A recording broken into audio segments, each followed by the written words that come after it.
this week we're gonna have a workshop meeting, so we're gonna go over the steps required for the workshop.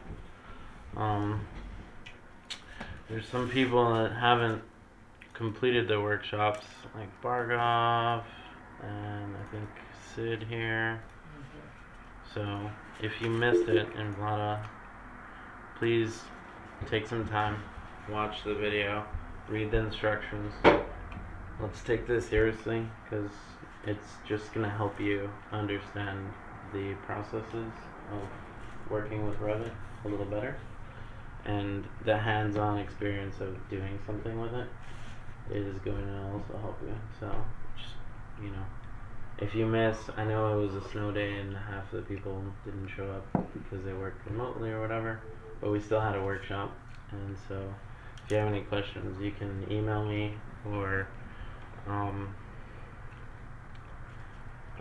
send me a Teams message, and I'll try and help you if you have any questions, but please complete the workshop either way. So that was the parameters. Yeah, the shared parameters, right?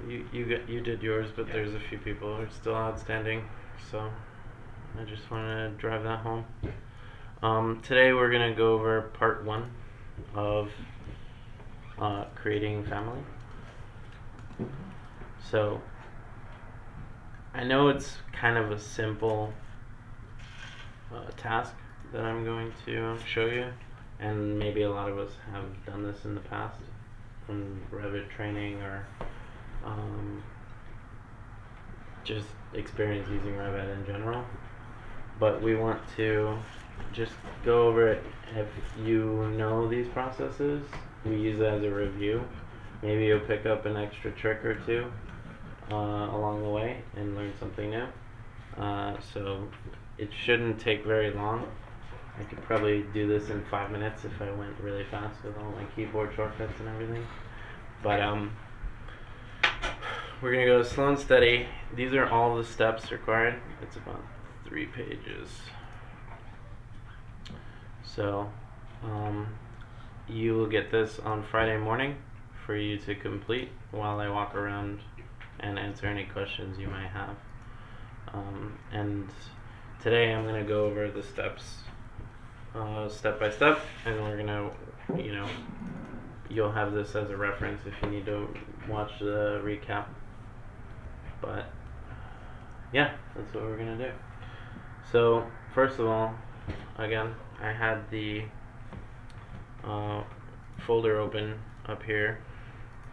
This is where you save all your files. Just pick the one with your initials. Okay. And then that's kind of where we will log, who finished their work and what. So, the first step, what we'll do is create a new family. So we're gonna jump into Autodesk Revit 2018 as usual. Usually you would click the big R in Revit's before 2018, but in 2018 it's actually just File. So we go to File, New, Family, and then we're presented with the New Family Select Template File dialog.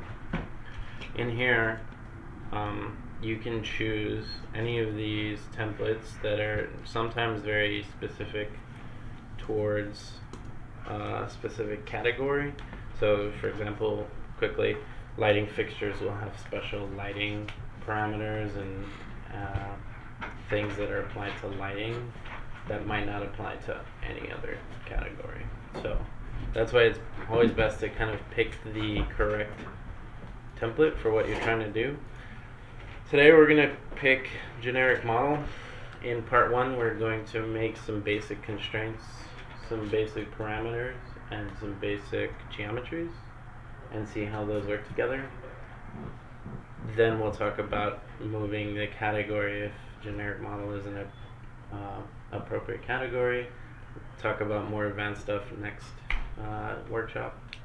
We're going to talk about nesting and hosting. So we're kind of going to build this very complex family together, slowly, step by step. So it's also important that you complete your homework next week and do this exercise, because you will need your file that we're going to continue building on in part 2 and part 3. So it's going to become more and more complex, and it should bring to light some of the things that might frustrate you when you're making families, or even if you acquire a family from some website or something and you want to modify for yourself. So, Good morning, everybody. good morning. We're going to start with the generic model template. You'll be presented with the floor plan, which is always called reference level.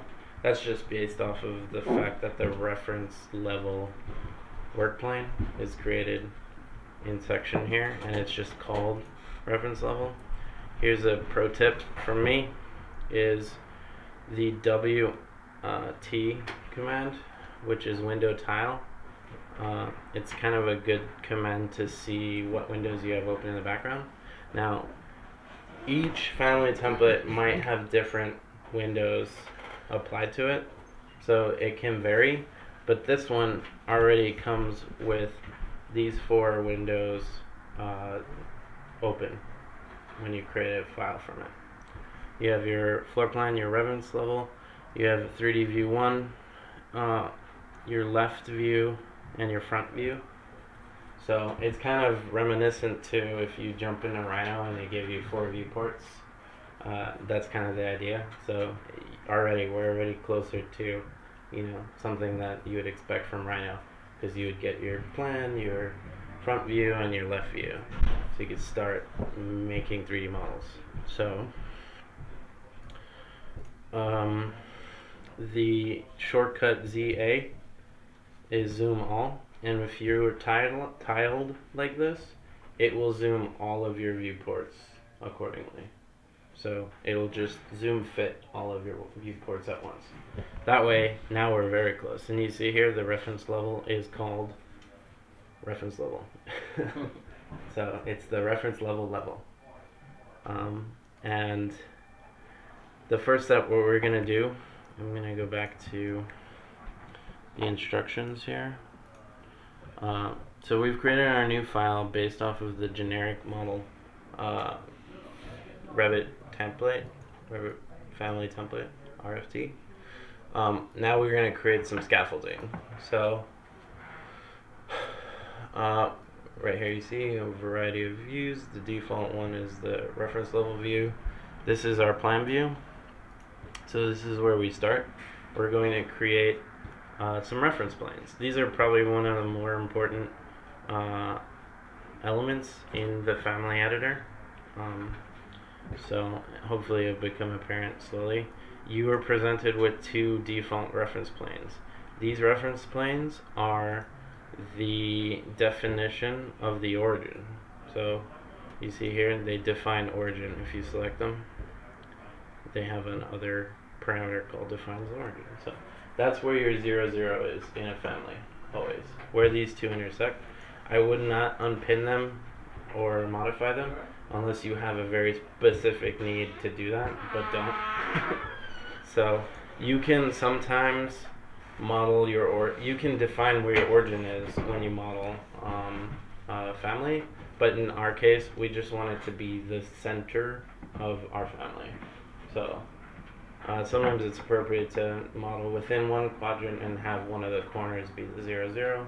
But for our purposes right now, we're going to be modeling over the center. So what we're going to do is select the reference plane, and now we can sketch reference planes. We're going to draw a reference plane to the left.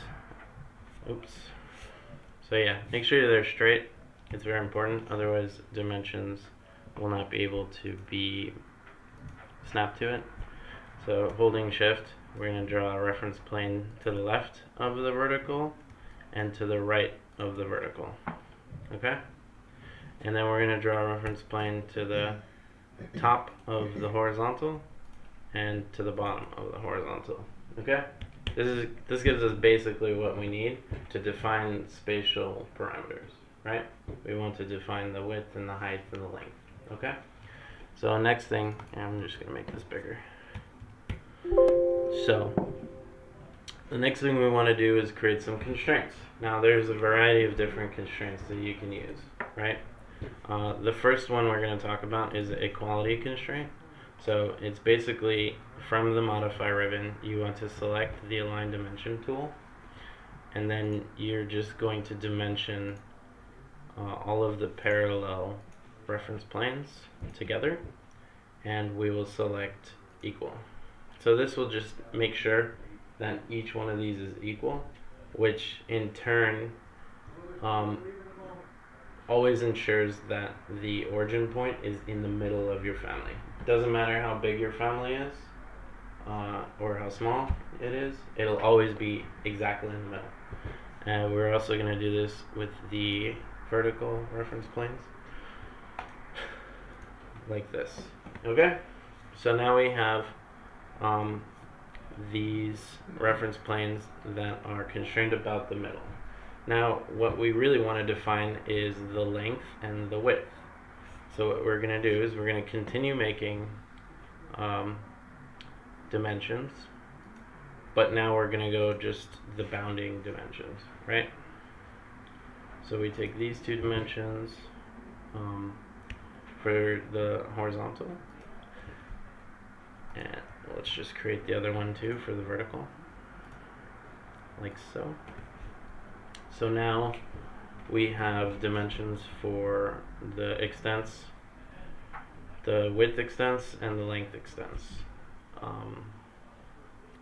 So what you want to do is you want to take this, select the dimension string that you want to provide a label to, and there's two places you can do this. Here, up here in the modify dimensions ribbon, you'll be presented with a little label dialog. It's actually in here in older versions of Revit from 17. So 16 will have, you'll actually have just a drop down here that's called label, kind of like this one. But right now, the drop down has no parameters. There's no parameters in this family yet, so we're gonna have to create some.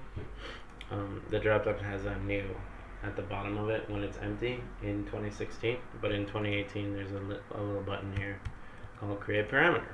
So now with that dimension string selected, we're going to create a parameter, and we're going to call it length. Okay? And we're just going to leave it as a type parameter for now. So we're going to create length, and then we're going to select this label, and we're going to create width. Okay? And just leave it as the thing. We can set these to something a little easier. So let's do 6 by 3. It's gonna be kind of a chunky table. So we're making a table. Spoiler alert. But I know it's a simple idea, but we're just talking about how all of this stuff works. So the simpler the better. If we get very complex, then and we might lose some steps. So, and again, it's only 3 pages. They're very quick, very descriptive steps, and it shouldn't take you very long to get through this. Okay. So the next thing what we want to do is we want to, generally in Revit, always define RZ extents. So that is more appropriately done within a section view or an elevation view. They're kind of the same thing in Revit, but what we want to do is we now want to go to our front elevation. So you'll see these elevations have 2 reference planes. The ones that perpendicularly intersect it, you'll see them, these are actually the same reference planes that we made already. You see how they're constrained about 6, and this is the front view, so we're getting 3 and 3. Okay.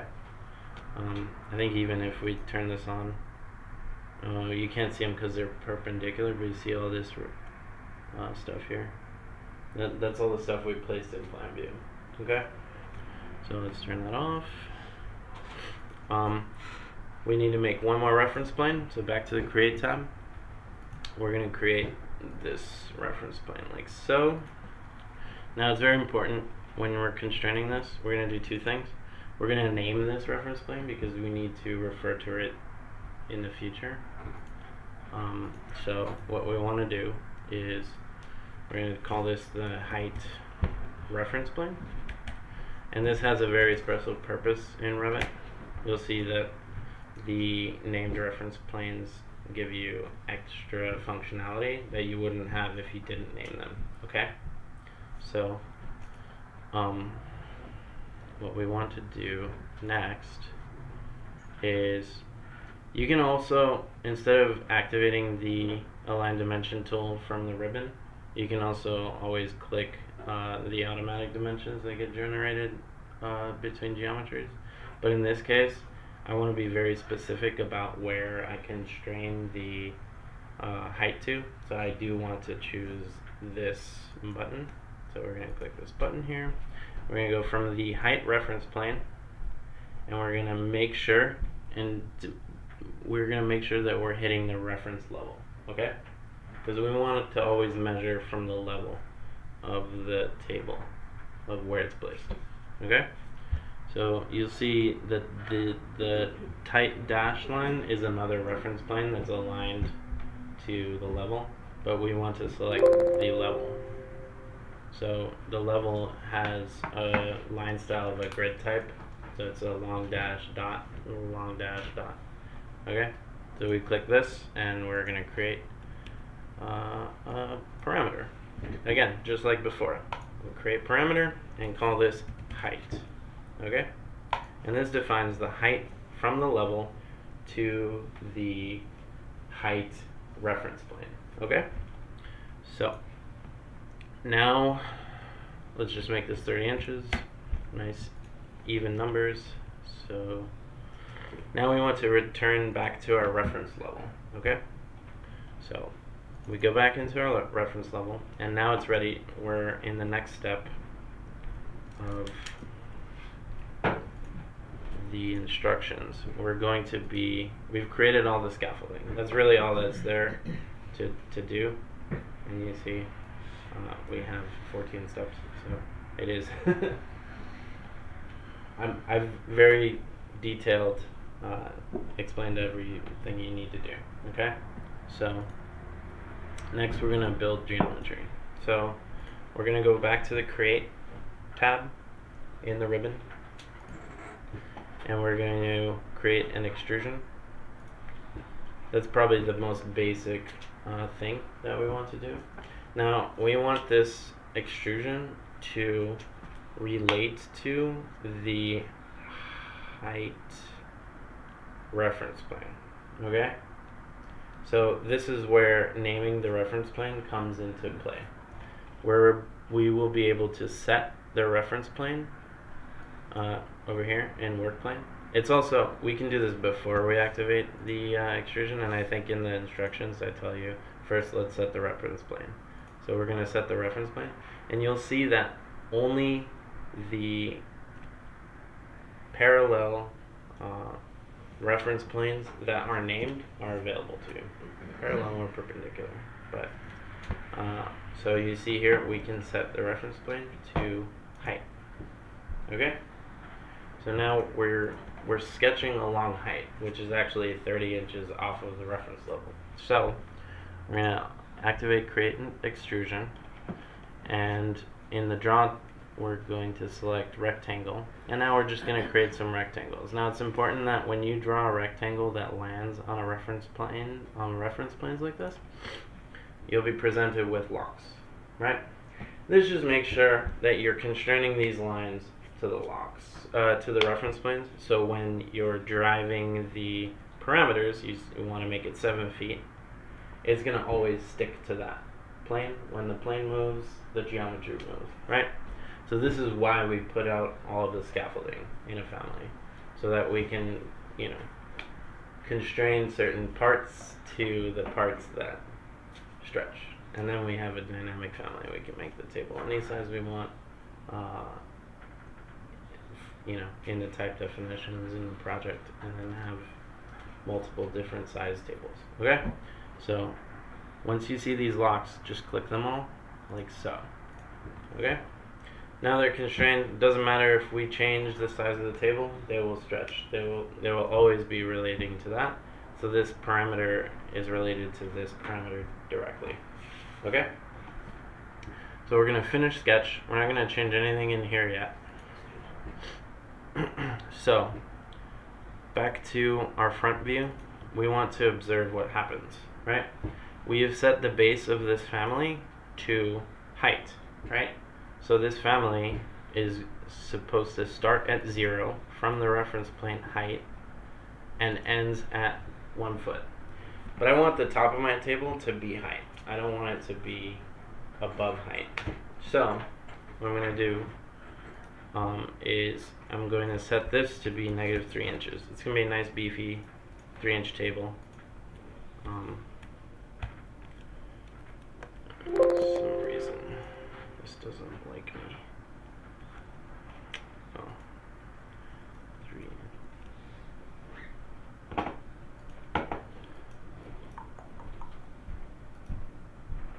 Anyway, I'm going to take the top here and move it down. This is the same as typing anything you want, right? So now it's -4 inches, and if I want some extra, I don't know why this hates me today.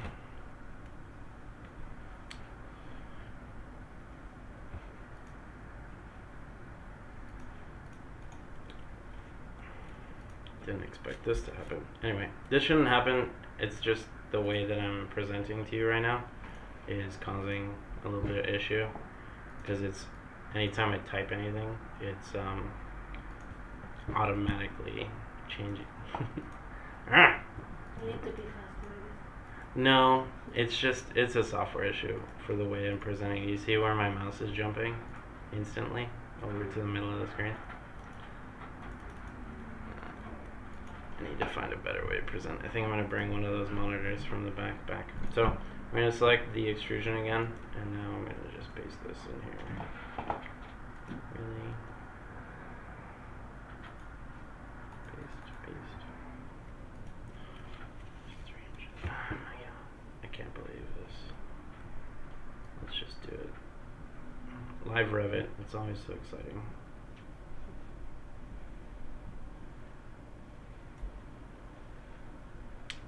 You know what I could do?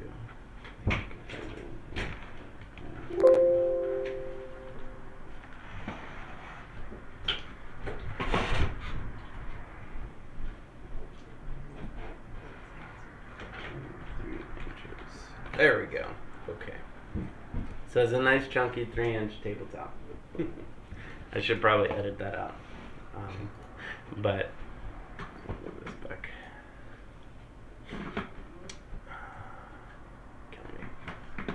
Okay. Alright. Back on track. We have a nice 3-inch. It's 3 inches negative, right? So it just brings the geometry below the top. And we're still at 0. Okay? So the next thing we want to do is just test this. So this isn't a step yet. We're going to test at the end, but I just want to just double check. You see here? It's always 3 inches because the 3 inches defined in the geometry, and the geometry is based off of this height. So now we can ensure that we're 3 inches from the top, always down. Okay? So go back to 30 inches. Next, let's draw some legs. Okay? So we want to go back to our reference plane. We're going to create an extrusion, right?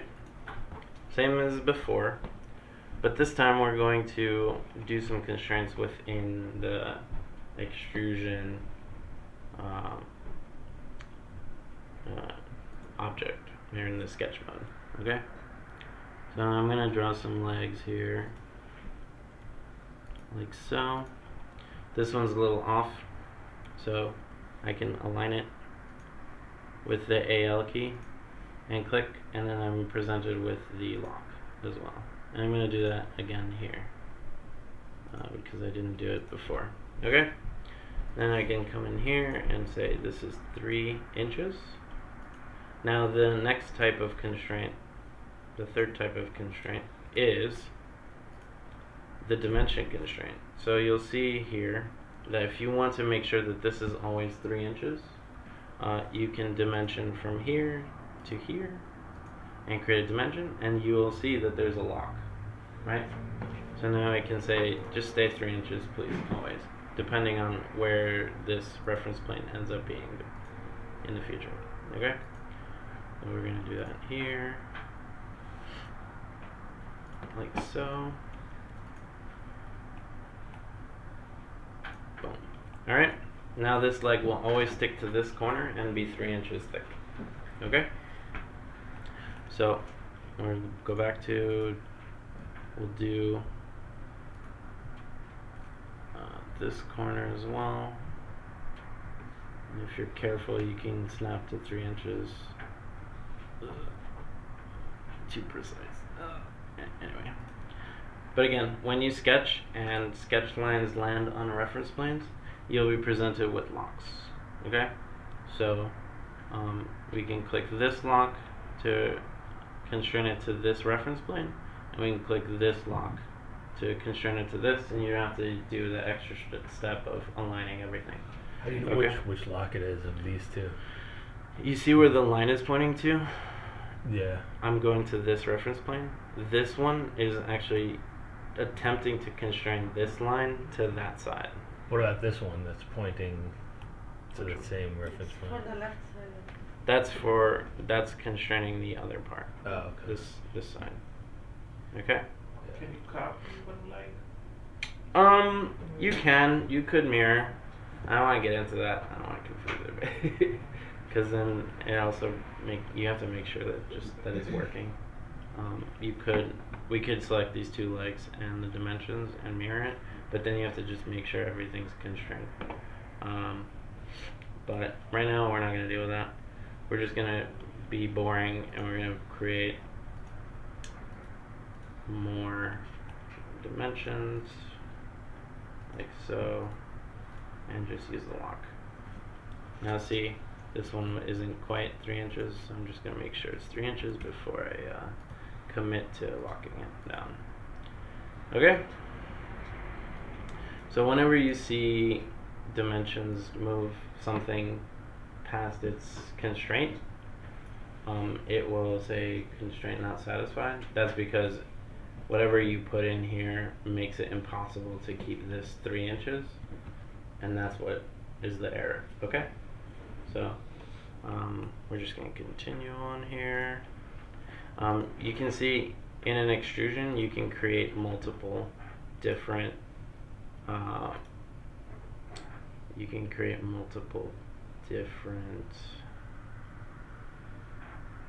geometries, but they will all extrude as one.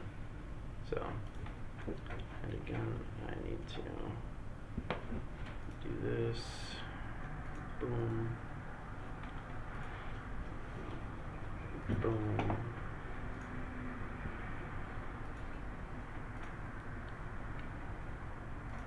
This mouse thing's killing me. What's up? I think you didn't set the word plane. So then I it did will that be on negative. purpose, dude. Just let me continue. So we're gonna create our dimensions real quick. Also note, you can create a dimension, but you can't type anything in here yet. You have to select the thing that is dimensioning, and now it's an active dimension. You can type in anything you want. Okay? Just want to make that clear. So I'm gonna make this 3 inches, like so, and see everything's nice and constrained. And we have one more step. I think you can even be sneaky like this, and you see how the alignment line pops up? That's where you get that dimension to align that side to that side, and then maybe you don't need to create so many dimension strings. Okay, so we're going to do this corner that way, although in my instructions I just tell you to do dimension strings on every corner. So, I lost my mouse. Okay, so I'm going to do this corner in here. That's kind of bonus if you figure this out while you're working, but let's just create a dimension. like so. Now even if you have multiple dimensions, each string still has a lock available to it. So you can lock to 9 if you wanted to, but then that would make the leg variable, and we don't want that. So we're gonna lock 3 inches. Okay.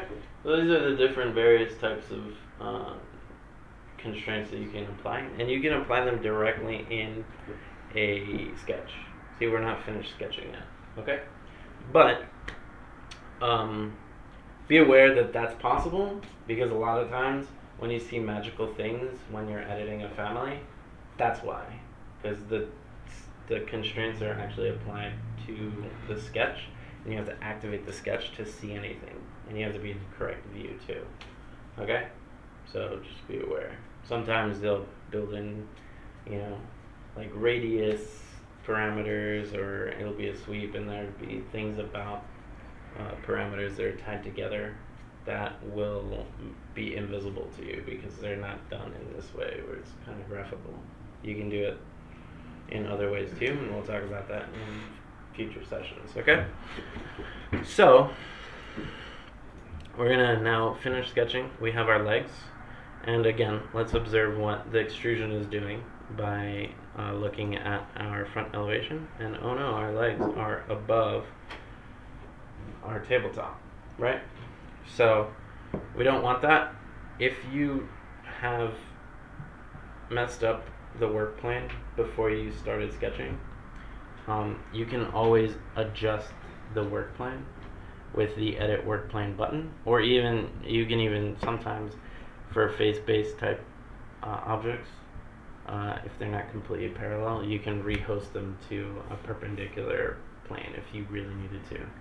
But we're going to use the edit work plane, and we'll have available to us the 2 work planes that are parallel to each other and are named. Okay?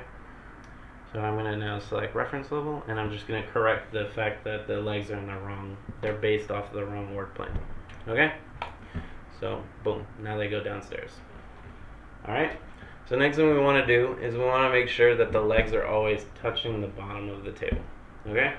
So to do this, you can also create a constraint by, we could align to the bottom of this surface to this surface. Now this surface has a constraint of 3 inches from the top, right?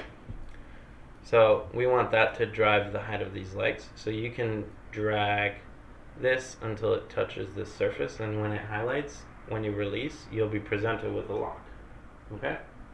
So this is how we're going to constrain this family here, like so. Now we've created our geometry. Let's window tile, and So now if you change the table thickness, those legs will still be touching the bottom. right, but we did not create a table thickness parameter. Oh, so okay. you can't, right now we're at the stage of, this is just a basic 3-inch legs and 3-inch tabletop. Mm-hmm. We'll build onto the complexity of that later on, and then you'll be able to see how you modify parameters and maybe create a formula or something, because you obviously can't define negative thicknesses. Revit doesn't like that. Yeah. You can define negative based on a reference plane, but you can't have a formula that defines -3 as a thickness. It just doesn't like that. Okay. So, and there's workarounds to that. Sometimes you want to have like a negative offset to your door based on the middle of the door. But again, when we get more complex, I'll go over all of those Could you just caveats. have another reference plane for the bottom of the table? Absolutely, and then that could be the 3 inches. Or you could even, instead of constraining it here, you can constrain it in elevation. This would be a positive 3 inches. But again, just make sure that so you would refer to that, and that would be negative in this context, but in this context it would be negative there. Right. But it just doesn't like to ever flip-flop negatives on you. Yeah. Like we did here. We pulled the end down past the base. Where it was originally the top of it. Right. Yeah. So let's just, but for now, this is what we have. WT and ZF shows us what we have. We have our plan here, our left side, which has no constraints visible because we didn't create any in this view, but we could have just as easily created our height constraint there, or our height parameter there. So the last thing when you're creating a family, you want to open the family types here in the modify tab under properties and just test it out. Just take it for a test drive, you know. Let's see, we have our dimensions here. I'm gonna need the apply button, so I shouldn't do that. So all these constraints are view specific? They're not view specific, they're object specific, but it does matter which view you're looking at to be able to see them. Okay. You might come across, if they're the same constraint, I believe you can constrain it twice as long as you are still picking the same references together. So if you wanted to be nice and take a little extra time, you could also do this and still constrain it, but it might also give you an error. Yeah, reference planes are over constrained, so you're defining it twice and it doesn't like that. Okay. But yeah, it's one at a time. I'm pretty sure this button will, well, let's take a look. No, it doesn't even. It shows the constraint here, that there's something here, but it doesn't really tell you any different. You have to find the view that has it. So whenever you're dealing with families, make sure that you're aware that relationships can be formed within all of these different views. And when you get really good at it, you can even form relationships all in 3D if you want to. But I wouldn't recommend it. So just always be aware. Like, just because you're looking at the reference plan of a family doesn't mean that's the whole story. There's also 6 other views here. So just keep them in mind, okay? So yeah, let's go back to, we're going to the last section of the meeting where we are going to, strange. We're going to, we've built the geometry. Now we just want to test our relationships and make sure that nothing is out of place, right? So in here now we can do, let's do 3 feet, 7 feet, and 4 feet, and hit apply. And oh, you see here, I missed a constraint somewhere. So now the leg is out of place. So what we can do is select this sketch, right? And then all we can do is fix it. And I missed that constraint. You shouldn't. I've written the steps in a way. I've been playing around a little bit here.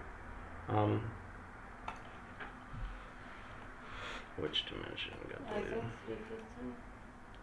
Yeah, and I think it's just this. So we can edit the witness lines and get rid of this middle piece here. So we just keep it as 3 inches. Yeah, maybe erase the one in the other direction. No, because I constrained it to this one. Wow. So this still constrained. No, you It- just the other one. That's why when you're following the steps next week, just do it this way on all 4 corners. Don't get sneaky. But I just wanted to show you that you can get sneaky with these things, and save yourself a little bit of time. But just be aware that you have to remember that you did it that way. Okay? But that's Then if someone else tries to look at the family, it's not as... right. It's not as clear. Clear, It's yeah. always better to take a little bit more time and just make it absolutely foolproof in here. And you could even, we could create a parameter in there and put notes or something if we wanted to. But yeah, that's it. That's the benefit of flexing your family. That gives you the opportunity to see what is out of place.